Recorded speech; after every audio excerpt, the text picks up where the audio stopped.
Adam Crandall, Addtronics. Yeah. So happy to have you here. You Thank are you. the Chief Revenue Officer, I believe. Chief over Revenue there. Officer, yeah. That's pretty awesome. Yeah, it's That cool. is pretty awesome. Yeah. So we can talk a little bit about you if you like. You know, what got you interested in becoming the Chief Revenue Officer? Like, how did that path go? Yeah, a really interesting question. So, started my career in life sciences and biotech, really enjoyed it, and had a big kind of appreciation for small business and manufacturing. I ended up leaving corporate America, getting into small business and manufacturing. I joined a technical ceramics firm in 2016, really enjoyed it, and after doing that for a few years, I had a robotics and automation company in Rochester, New York, reach out to me. Really enjoyed working for them, loved the industry. That's where I gained really a deep appreciation for robotics and custom automation.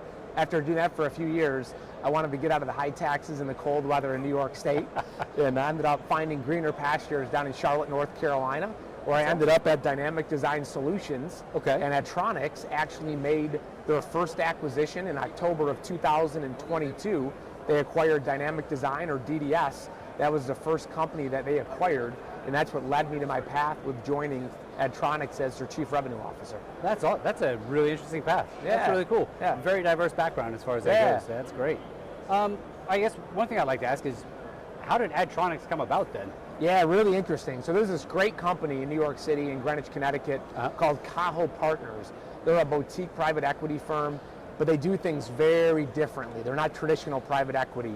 And Max and Griffin, our two founders, decided the industry in manufacturing, custom automation, robotics was booming. And it was the greatest thing here going forward when it comes to where the manufacturing industry is going. So they decided to form Addtronics in October of 2022. They made their first acquisition, which was Dynamic Design Solutions. They made their second acquisition, which was Missouri Tooling and Automation, and their third acquisition just last week, Bow Robotics out of Cincinnati, Ohio. So they formed this robotics holding company with this huge mission to revitalize and reshore American manufacturing. So you're talking about reshoring American manufacturing. Yeah. It seems like you have a very strong focus in that. Why is that so close to and dear to your heart at Addtronics? Yeah, and that's a great question. That's one of the reasons why I love working for Addtronics and why I joined them as their Chief Revenue Officer. So Max and Griffin, when they designed and launched Addtronics, they owned a few separate manufacturing companies prior to Addtronics. And a light bulb went off in Max's head and Griffin when they were meeting one evening, and they said, we're seeing all of this automation in our own manufacturing companies. This is a great opportunity to look at the industry as a whole and say, why don't we invest and start Addtronics? And when that light bulb went off, that's when they ended up investing and forming Addtronics, and they launched it to really reshore and revitalize American manufacturing.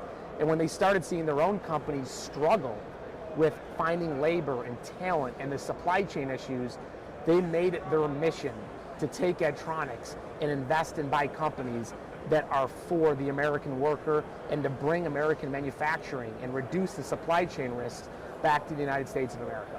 That's fantastic. I mean, you know, we all know that we went through a pandemic not too long ago, and we saw a lot of the risks and the struggles with the supply chain. So to be able to bring that back on shore, you know, and have that stuff is fantastic. And to have that vision, that dream, and that passion, I respect that. So thank you so much for having definitely. that. That's great.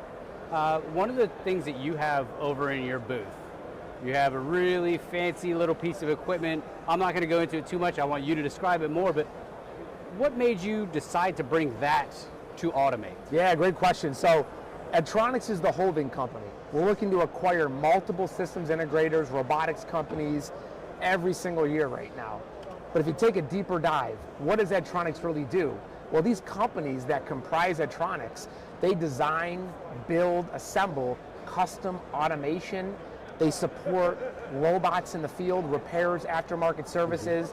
So one of our great companies, Missouri Tooling Automation out of Lebanon, Missouri, they brought a machine that actually supports the medical marijuana industry, the cannabis industry. Oh, great. And this machine is actually a pre-rolled joint rolling machine. It rolls 1,500 joints an hour and supports the medical marijuana industry to help with again, medical marijuana applications and people that are struggling with different ailments, cancer, to support that industry. So we brought that piece of equipment to showcase our commitment, our focus to healthcare.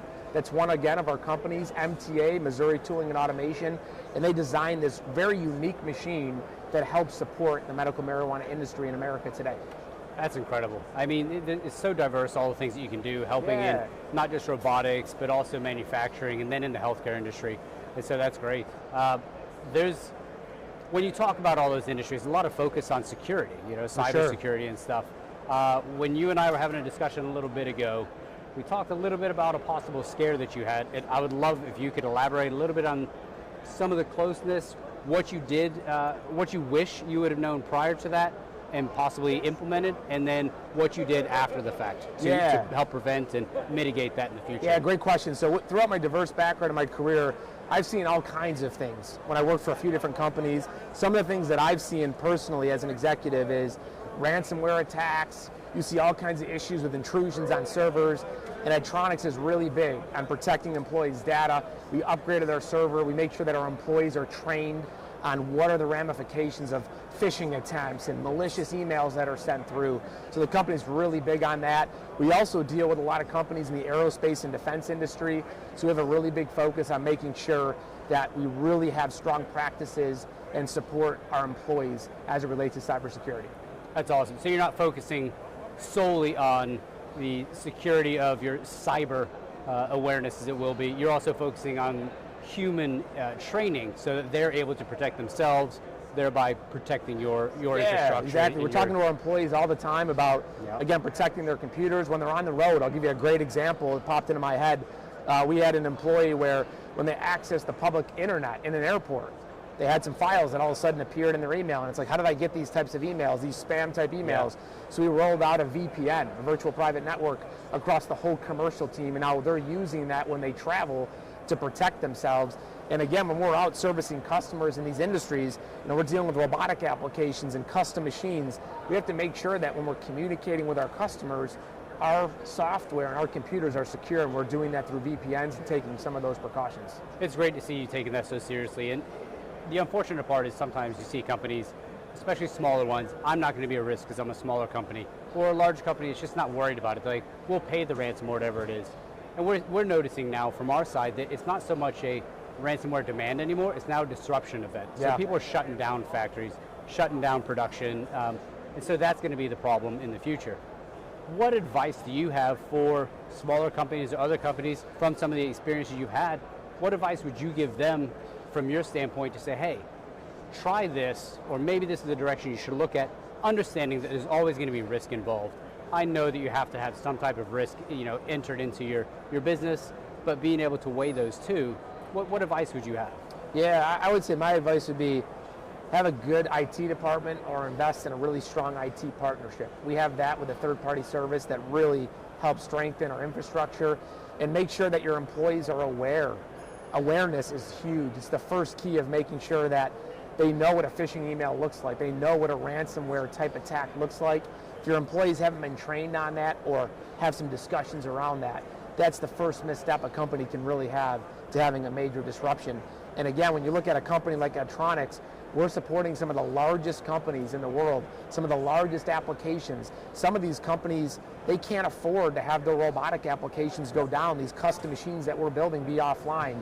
We need to make sure that we're running all the time, and I would recommend that companies take steps to make sure they don't have those types of disruptions in their business like Addtronics does.